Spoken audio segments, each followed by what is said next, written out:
I'm Judy Stiles. Thank you for joining us this week on Newsmakers. Well, the Missouri General Assembly is back at work after starting off in early January, and there's a lot happening. Today I'm honored to have our State Senator Bill White joining us today. Thank you for being here today. Well, thanks for inviting me, and it's my pleasure. You've had a year in the Senate. This is your second time around. Tell me how it compares the first time versus the second start of session. Well, you know, being any place new for the first time, it's different than my 8 years in the House. The procedure's different. Had to keep pulling out the scripts. The Senate is a lot more regimented in using the proper phrasing and wording than the House is. And this year I don't have to pull that out. Learned a lot of the procedures. Learned a lot of the procedure and the magic phrasing and the orders we do things in. Right. Well, if someone were to ask you, what is the feeling or the attitude overall in Jefferson City as this new legislative session gets underway? Is there an underlying tone? Or? I think it's very upbeat. We, unlike years gone by, are hitting the ground running. I've already had some of my bills heard. I got one hearing scheduled. My committee I chair, we've had a hearing. We're going to exec a bill out Tuesday. We're doing lots of things. We aren't starting off slow. I think there's a lot of optimism, positive. I mean, of course, we're going to have disagreements. You know, Republican, Democrat, conservative, liberal, rural, urban. We get a lot of that, really more than anything. But you know, aside from that, there's just a lot of positive energy. I mean, the governor gave his state of the state, and if you caught that, the numbers, the success we're having in Missouri is incredible. Now, he did recently give his state of the state and brought up a number of points. What things stand out in your mind as some of the things that you think? 40,000 new jobs, an unemployment rate, I believe it's 3.1%. Incredible unemployment. Our minority unemployment in the years gone by, it's 5%. It's some of the lowest it's been. Oh gosh, what else do we have out there? $5 billion in private new investment in the state last year. That's pretty impressive. And our infrastructure working together with a little bit of going back and forth, fixing about 250 bridges that either were going to be closed or be severely weight restricted.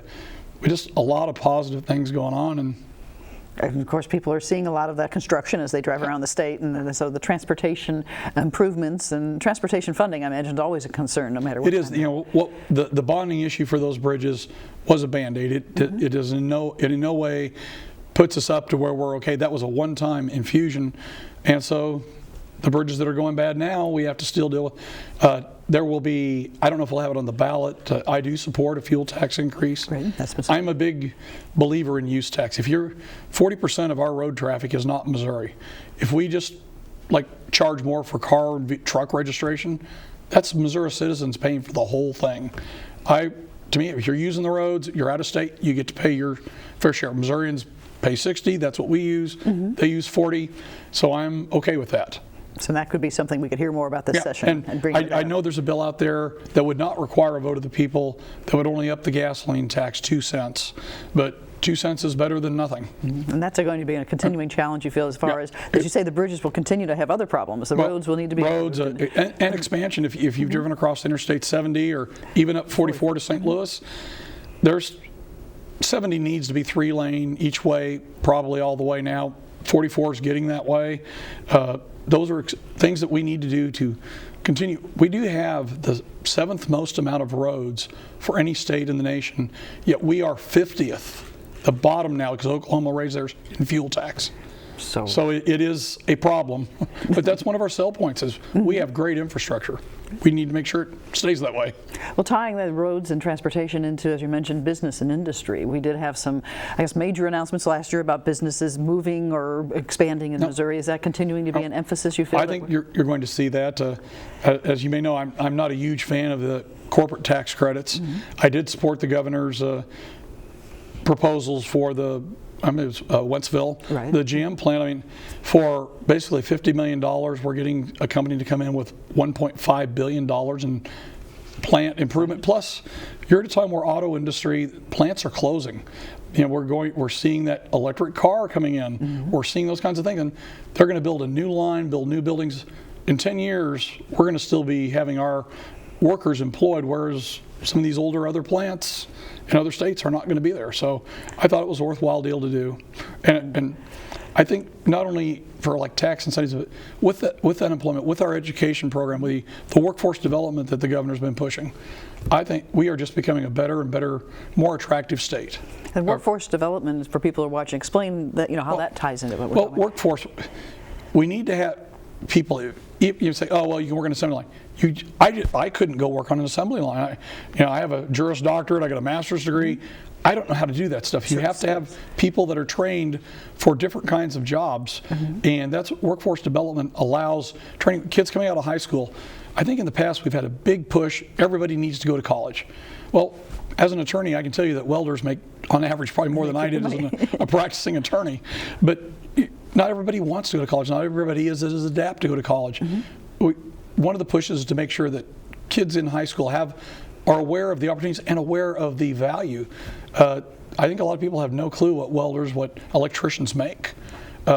And what professors make, you're aware of it. So, there's a disparity there.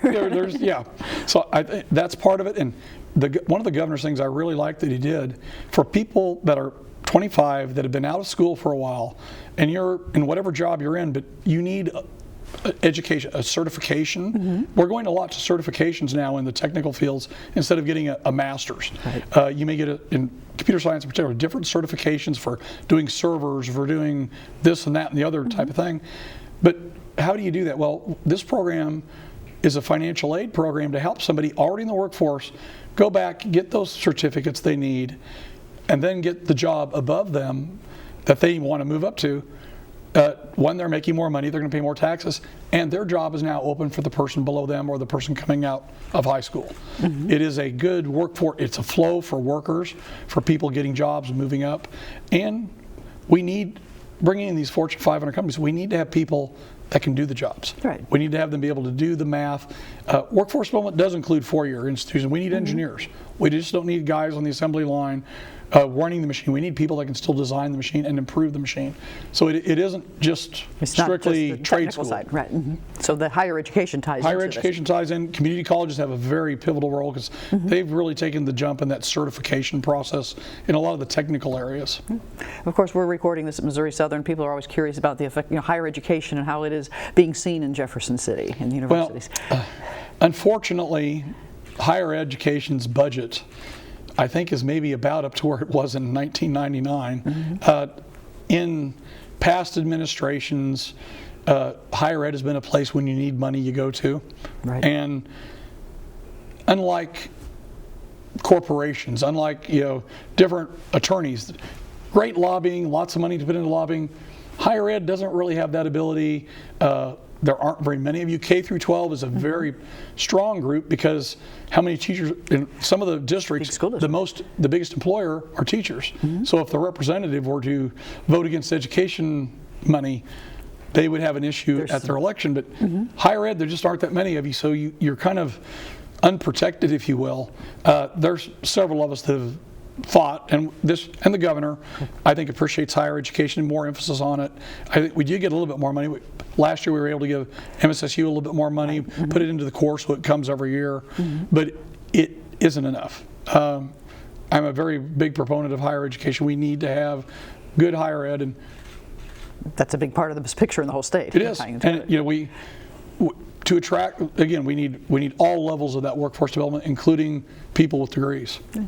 Well, you mentioned at the beginning of the program bills and filing and so forth. So for people who may not be familiar with the procedures in Jefferson City, let's kind of explain it that you, for instance, have 15, 18 bills or proposals you'd like to present. So what happens from the point of I have this bill and then kind of the process of getting that through the state? Well, the first, more in the Senate, it's more important even in the House, pre-filing bills, because in the Senate we go in order. They just can't hop down to the 200th bill that was filed. There's a list of what we're going to do. When they are referred to committee, the referral to committee is by numeric order. And in the Senate, the most senior person gets the first three. His first three bills go in. The next senior person gets their top three bills. Okay. I have my top three bills in. I'm like fifth from the bottom. So they start checking off the list. I've already had one of my bills in here. What happens is we file the bills, then the President Pro Tem will refer them to a particular committee. We ask what committee we want them to go to. Right. Once they go to a committee, the committee chairman can decide to hear them. You then have a hearing where then everybody in the public, my tort bill, for example, I have punitive damages bill. Right.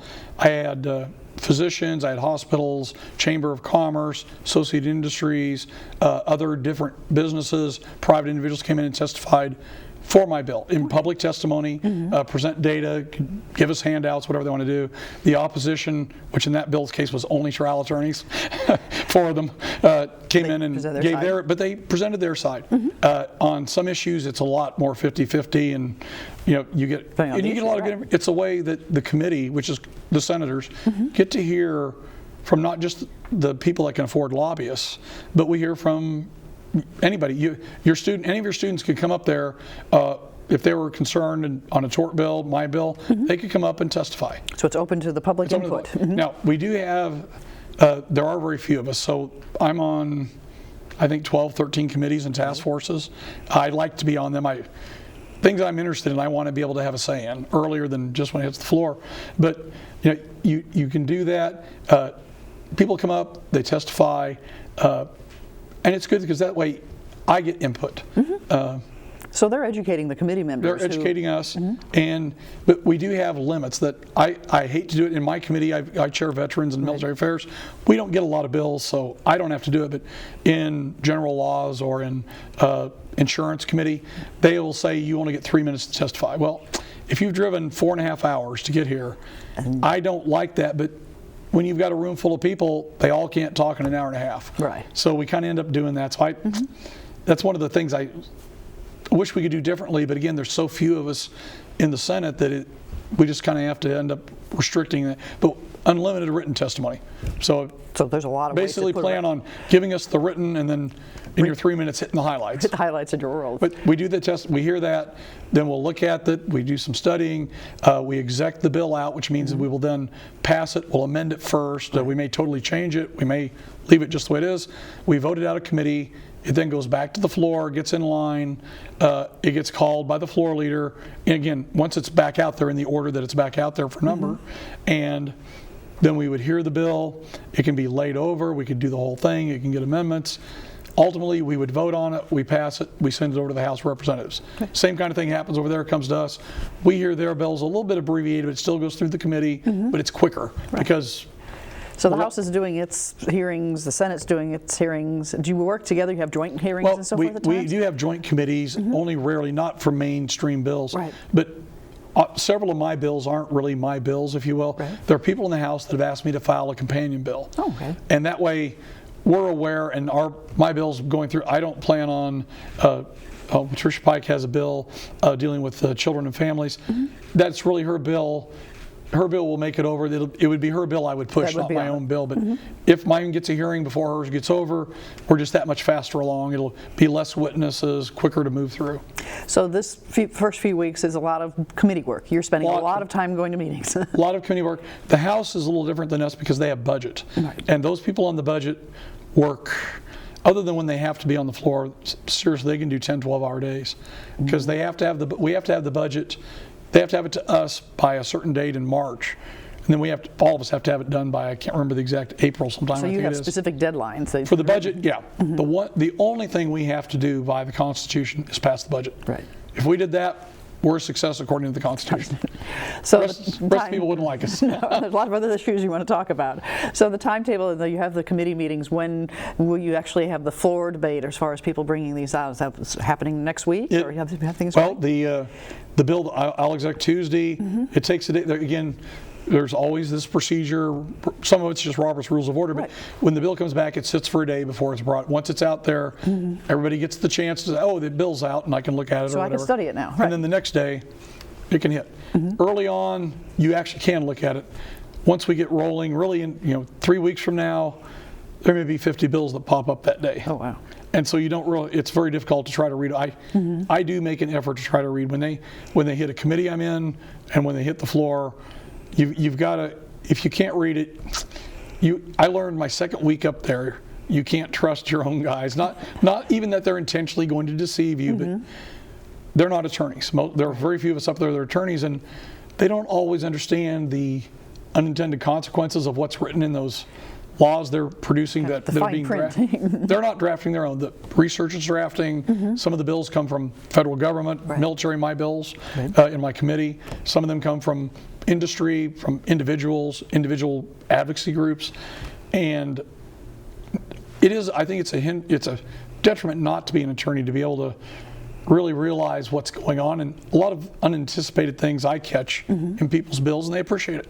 Catching that. Now, you mentioned you're on the Veterans and Military Committee. Yeah. That's an issue that we hear a lot. We've heard a lot of statewide, helping our veterans. Are there any current issues that we're looking in that area? We just had the hearing, and we will pass out to everybody. There are very few veterans bills that don't go out almost unanimous. But my job as the chairman is to really scrutinize the bill and make sure the committee understands. Sometimes, again, people not being attorneys draft things.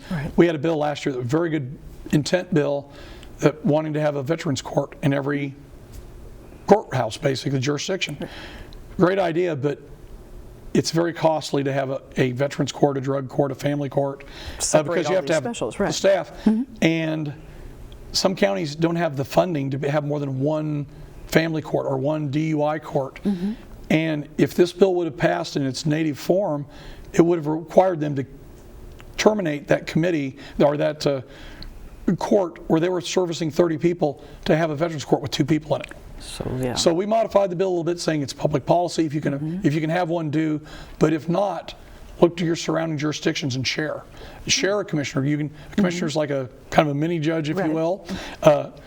Share the cost of that commissioner between 2 different circuits. Great, go for it. That type of thing, and that it accomplished what the person wanted. But again, the unintended consequence was in no way what he would have wanted. So that's kind of what I do as the chair. Any of the chairmen do, is we really scrutinize for that. What's it doing that they don't think it's doing? Here's the idea. How can we make it actually happen? Make sure it gets there. And the bill we just sent up that will pass out actually is the Defense Department's #1 priority for Missouri. Deals with reciprocity, doing quicker. We have a lot of military families moving in, spouses that are professionals, doctors, whatever, nurses, lawyers, beauticians. It takes a long time to go through the paperwork, and they're here for 2 or 3 years. It may take a year, so we're doing expedited reciprocity, almost instantaneous. So they can go to work while their spouse is serving. When they get here, they don't have to wait a year and a half to work for 6 months before they get shipped somewhere else. And that makes us a very veteran and active military friendly state. We got some major new units, things coming into Fort Leonard Wood. We want Air Force bases, a lot of things happening, It's good, and also we're a very attractive retirement state for veterans. Good income, health care. Veterans. So we want to be very military veteran friendly. Well, we've heard a lot statewide as well as nationally about things like the opioid crisis, health and concerns. You see a lot of discussion in Jefferson City this year dealing with those types of things? I'm on a couple of those committees. I do have the needle exchange bill, which is related. It's not where you can go shoot up and that sort of thing, but it's a healthcare prevention issue that I totally agree with. I actually, this weekend, will be going to the National Conference of State Legislatures has a opioid policy fellowship program. I'm one of 20 people in the state, in the nation, that got to go. It's trying to come up with state policies that we can all share dealing with the opioid crisis. Prescription drug monitoring will be back again. I'm a big supporter of that. It makes sense to me. So some of these issues we've heard about, we're going to keep going. They're fading. They're not continuing to be discussed. I was on a prescription drug task force and interim committee, chaired by a Democrat, by the way, that shows that we don't do the stuff Washington where they're the partisanship. We don't do. We have very little of that, which is good. We get things done. Really, the things that came out of that, opioids being involved with it, but also the cost of insulin, the increase, and why. What is these systemic? Who's making the money that isn't reasonable? Where you've had a 10-fold increase in the cost of insulin or 20-fold on drugs that have been around for forever, and that's something we're going to be addressing. Affordable health care for people to be able to have those services. Drugs are some of the major component of health care cost, and we need to control that. governor has a task force on trying to reduce insurance. I'm on that. I'm not sure how well we're going to do. We're actually seeing a draft of a report next Thursday. Contentious. I'm not sure it's going to have a recommendation, really. There are limits to what we can do because of the federal government. Right. We are very restricted because of the amount of money that comes from the federal government for all our healthcare programs. So they're providing the pay for these things. They pay for, and with the ACA, Obamacare, whatever you like to call it, we have to get their permission. If we've spent probably $150,000 or more on this task force, hiring actuaries. We have to come up with all these numbers, all the justification, the data for why we think this will work. And DC guys can look at it and go, yeah, we don't think so. And that's it, we're done. You can't do anything. It's frustrating that it often with the federal government is you don't get that guidance. Well, we're not working hand in hand to see if we can get our waiver. We come up with they say, well, here's some new ideas. But nobody's done them before, so we're coming up with our ways to do those new ideas. I don't know what we had in mind.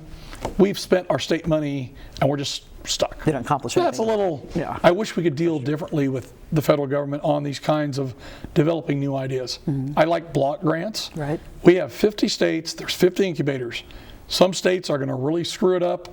Somebody in those other states is gonna do it right. And then I'm going to steal whatever they do. Find out what they do. Bring it to Missouri. I am totally good with stealing legislation. I've done it. It's borrowing. It's not stealing. Look across the state line. How do they do it there? You do have different, and again, what will work in urban area, California, New York, Massachusetts, may not work in the Midwest. Likewise, something that worked great in Missouri, great in Wyoming, may not function well in Florida or Maine or Massachusetts. So there's a lot to be said to letting states have the ability to do their policies, to experiment, to see what works best in their states. For their individual cases. Of course, the diversity not only nationwide, but you mentioned earlier, diversity within the state. We have urban and rural. You still have the major metro areas, St. Louis and Kansas City. So. We have more urban-rural issue splits probably than we do Republican-Democrat, in my own opinion. And it parallels a little bit, but not always. The suburbs are fairly Republican, and we have some areas in the rural areas that are somewhat Democrats, but there's just such a difference in emphasis. Urban areas don't worry about broadband. My district includes Newton County, Jasper County, and Dade County. There's a whole lot of Dade County I don't have cell phone coverage. Right. Broadband is like one of those, what is that? Is it a wide rubber band? They take it for granted. If you're not in school, you're dealing with a modem on a phone line. That's pretty archaic, and we need, how are you, as a county or a town or a school, how are you going to access things to induce business to come in when you can't give them anything but like a whatever 56, 128K, whatever those modems are now. I mean, industry runs on broadband, runs on computers. And it's hard for people in the big cities to say, oh, there are places like that, I imagine. Yeah, I mean, it's not in there. Well, I was in St. Louis Airport Sunday, look at, they have 5G. It's on my phone, 5G. Again, I go to Dade County, I have 0. No G. So the disparity between the cities and the counties. There are different things that it's almost out of their realm of understanding some of the crime issues we're having in St. Louis, Kansas City, Springfield, and Joplin to a degree. I mean, we're not as big, but we are too. But a small town of 100, that they don't see those challenges. It isn't. It's a different. Yeah, it's hard for them to comprehend the need and why. What works for them in, Dadeville, a town of 150, whatever, doesn't necessarily work in Lee Summit. Right. So it is a lot of that, a lot of education, explaining, and that's where, unlike initiative petitions, we deal with other legislators. I mean, my friends are from the city. They're from even more rural areas than what I have. We work together. We talk. I understand urban issues. We got a scrap metal bill that Carla May, senator, is going to be bringing out. She has a different problem. We addressed people going out and stealing copper out of houses and irrigation systems. We have a pretty good bill for that. But our bill didn't really help her and help St. Louis. She needs to do something different. But what she proposed last year would have undid some of the things we need to do. So we need to be able to work together. Again, that's where I think the Republican Democrat stuff on that's ridiculous. We've got a problem in the state. We need to come up with a way to fix both of them. Put aside the party labels and work together. We work together on it, and we do that a lot. In the Senate, the House. The Senate is unique, though. We do not. The House is divvied. Democrats are in the little back corner. The Senate, we're all intermixed. So you're not seated by your position? We are. We get to pick our seat by our seniority, but not by party. Not by party. And so, I mean, that's a really good thing. I mean, I like that. Right. And, well, I know you make regular trips to Jeff City, obviously during the session, for constituents' purposes. You obviously serve constituents in your district as well. So my chief of staff is Mike Kelly. He was a representative with me for 8 years. Mike is incredible. I have had so many other chiefs of staff tell me that I have the best chief of staff in the building. Mike does incredible constituent work. Even on federal level, we have no pull-in. We talk to Billy Long's office, we talk to Roy Blunt's office, we talk to Josh Hawley's office. But Mike is his personality, he's made friends in the VA. We can, at times, just go directly to the VA, get a problem solved without even having to go through our federal representatives. Saves a day or two, and easier, better on our constituents. Mike he's the type of an example that we have a lady in the district needed a wheelchair, and she couldn't afford one. He went on Facebook and said, "We need a wheelchair." But a bunch of people said, "I got wheelchairs." He went out, talked to her, saw her shape, checked out the wheelchairs, took a wheelchair over to her. So that's above and beyond what we do, but that's the type of person Mike is. He enjoys helping people. That's kind of whether it's with the Department of Revenue, you name it. So if people have questions, contact your office. Contact my office. If you're our constituent, well, I won't say if you're not, because we're already pretty busy. But, if you have concerns, you can tell them who can help them. Yeah, and we will have other people that will borrow Mike's expertise with some of these agencies and their connections to get their problem solved. Great. Well, Senator, I'd like to thank you very much for being here today. As the session gets underway, look forward to following up this year. Oh, it's my pleasure, and I would encourage your audience and your staff, if you get a chance to come to the Capitol, it's the people's building. You have to go through a metal detector, but it's not a really big deal. It is a beautiful building. It's an incredible place to work, to have the honor to be in that building and sit in those chambers and walk those halls. It is truly an honor for anybody up there. And we would love to host anybody coming up. I have good coffee in my office. So stop by and see you. That we pay for, by the way. Right. Thank you. Well, thank you very much. And I'd like to thank you, the viewers, for joining us this week on Newsmakers. I'm Judy Stiles. I'll see you again next week at the same time on the station.